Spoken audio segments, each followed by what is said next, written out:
Farbright City was the third largest city in the prosperous nation. The city was situated on a plain and took up an area in excess of 100 kilometers. To the south of the city was a large river, and transport via both land and water was very convenient, thereby giving rise to the flourishing city. At this moment, there was a long line of people outside the city gate, and it was a very noisy and bustling scene. Liu Lair led the young man through the crowd, feeling rather anxious as she occasionally looked up above the city gate, which was several dozen feet tall. An octagonal copper mirror was hanging there, and it was directly facing the city gate. The sun was hanging high up in the sky, and the 8-trigram diagram engraved onto the surface of the copper mirror was glowing under the light of the sun, giving off a sense of righteous energy. All that was required for entry to be granted into the city was for a fee to be issued. The examination process wasn't very strict,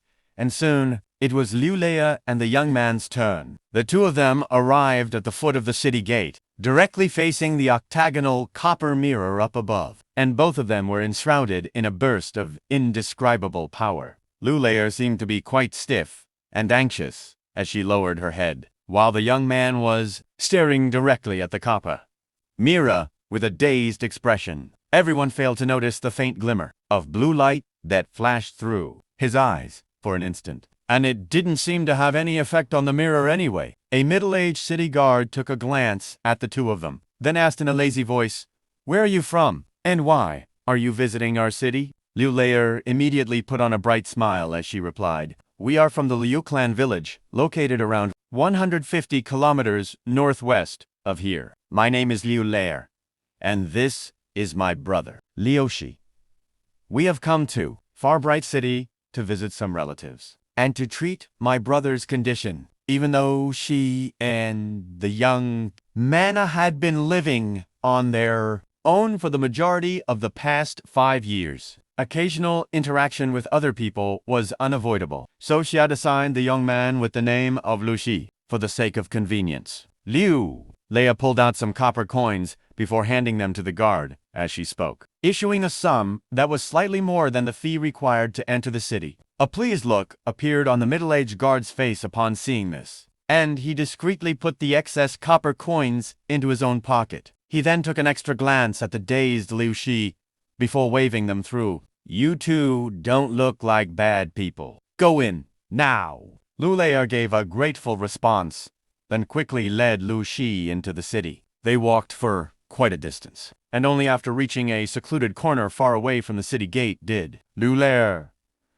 slow down and heave a sigh of relief. After making sure that no one was around, Liu Lei pulled out an azure jade talisman as she murmured to herself, "It's a good thing that Dada gave me this aura concealment talisman that can conceal my demonic aura so wasn't exposed by the demon." Spotting mirror. The jade talisman was 2 inches in length and around 2 centimeters wide, with azure designs engraved all over its surface to form a complex array. Bursts of gentle azure light were surging over its surface like flowing water. A hint of sorrow flashed through her eyes at the sight of the jade talisman, and she carefully stowed it away again. After turning past 2 alleyways, the two of them arrived on the main street of Farbright City. The street was wide enough to fit 3 horse-drawn carriages side by side with one another, and it was lined with countless large shops that stretched as far as the eyes could see. However, there were very few brick and tile buildings in the city. Most of the buildings were constructed from wood instead, and even though the buildings weren't very tall or large, with very few of them exceeding even 100 feet in height, they were extremely intricate, and it was clear that there was great attention to detail in the craftsmanship. This was the first time that Liu Lei had ever visited such a large city, and she was pressed up tightly against Liushi as the dense crowds of people around her made her feel rather uneasy. However, even though there were many people around them, they were all focused on their own business, and none of them bothered to interact with her and Liushi.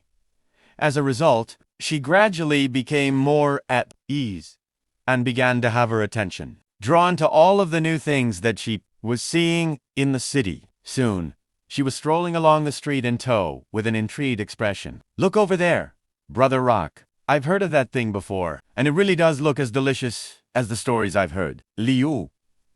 Lair exclaimed while staring at a nearby stall that was selling sugar-coated haws. The bustling scene in the city was reflected in Liu Shi's inky black eyes, but he remained completely expressionless, seemingly unmoved by what he was seeing. Liu Lair was just about to drag Liu Shi over to the stall, but a hint of dejection suddenly welled up in her heart at the sight of his vacant eyes. She was immediately reminded of their objective for visiting the city in the first place, and she hurriedly tightened her ground on Liu Shi's hand as she said in an earnest voice, "Don't worry, Brother Rock.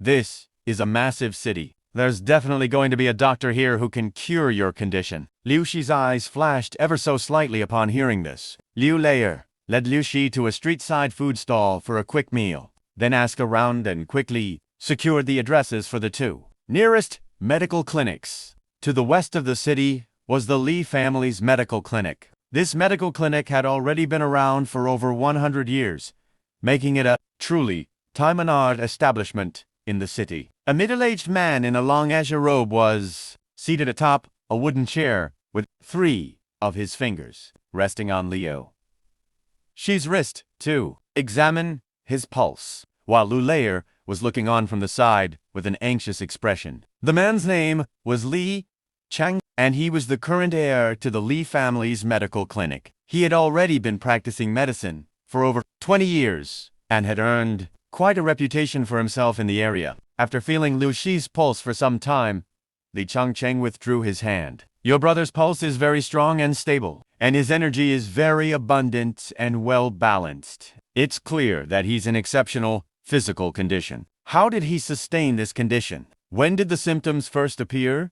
And were there any external factors at play?" Li Changqing asked as he turned to Liu Lair with furrowed brows. "My brother and I have been apart for many years, so I don't know when he suffered this condition or the root cause." Liu Lair replied with a shake of her head. "That's rather problematic. Then, if I don't know the cause, then there's no way for me to administer treatment. My apologies. But with my limited skills, I am unable to help you," Li Changqing said as he stroked his long beard with an apologetic expression. "Is there really no way at all?" Liu Lair asked in an urgent voice. "I'm afraid not," Li Changqing reaffirmed with a shake of his head. Liu Lair was very disappointed to hear this, and she extended a curtsy toward Li Changqing before departing from the clinic with Liu Shi. She hung her head in dejection for a while, but then quickly turned to Liu Shi as she encouraged. "There are many more medical clinics in Farbright City. We'll visit them one by one.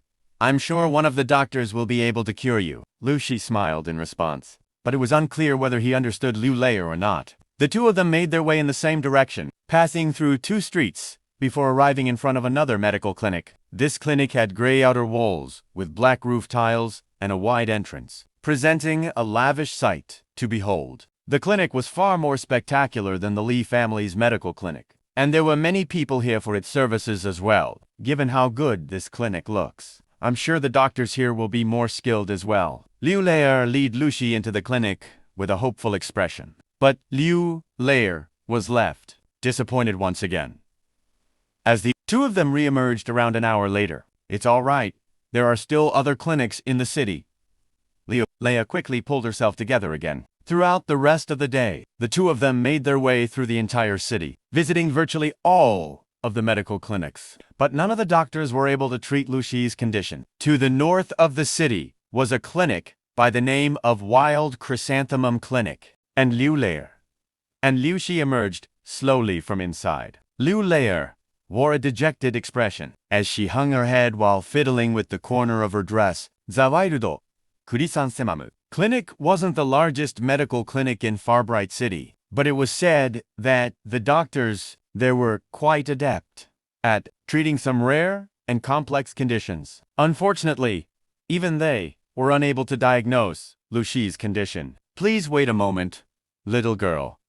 Right at this moment, a voice suddenly rang out from behind them, and an azure-robed elderly man with a head of gray hair quickly rushed out of the clinic. Liu Lair was rather taken aback by this, and she stopped in her tracks before asking, "What is it, Dr. Liu?" The azure-robed elderly man was none other than the doctor of the Wild Chrysanthemum Clinic, who had just examined Lu Shi's pulse, a hint of hope welled up in Lu Leier's heart, and she hurriedly asked, "Could it be that you've thought of something related to my brother's condition?" "Indeed, I have. After examining your brother's condition just now, I went to the back to do some reading, and I just so happened to stumble across a case that is rather similar to your brother's symptoms." The elderly man replied with a nod. Lu Leier was ecstatic to hear this. "That's fantastic. Could I ask you to elaborate, Dr. Liu? According to the records in the book, your brother's symptoms are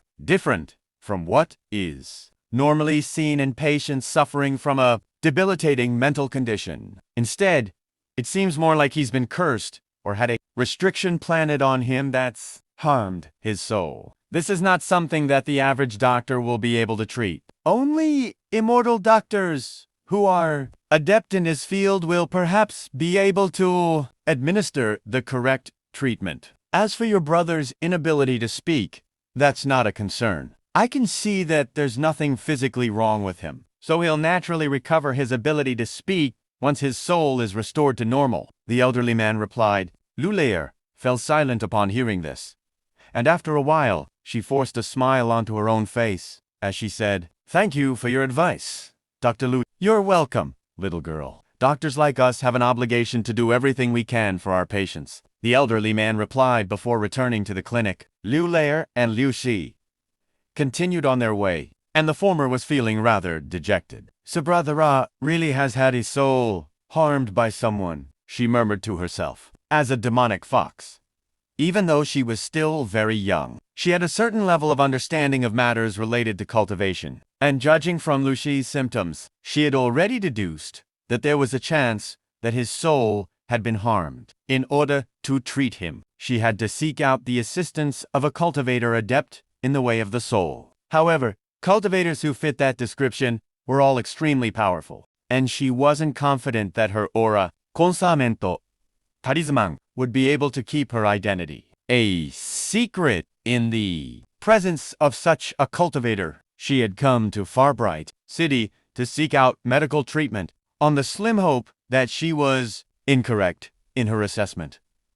But her worst fears had been confirmed. Lu Leier was rather hesitant about how to proceed. Right as she was walking along the street in an absent-minded manner with her brows furrowed, a commotion suddenly rang out up ahead, and everyone immediately erupted into a panic. "Look out! There's a horse beast on a rampage!" A cry of alarm rang out up ahead, and everyone frantically dove to the sides of the street to avoid the oncoming danger. Not far away, there was a silver carriage being drawn by an azure, horse-like beast with scales all over its entire body. It was galloping along the street as if it had gone insane, and it just so happened to be charging directly toward Lu Leier and Lu Shi. The horse-like beast neighed in a deranged manner, while the carriage behind it was swaying violently from side to side. The coach driver's face was as pale as a sheet, and he was pulling on the reins with all his might, but to no avail. Lu Leier was greatly alarmed by this, and she immediately tried to drag Lu Shi away to avoid the rampaging beast. But it was already too late. A putrid stench wafted through the air as the horse-like beast reached within 10 feet of Lu Leier and Liu Shi in the blink of an eye. It was so close that Lu Leier could even see the globules of white froth that were flying in all directions from the sharp fangs in the beast's mouth.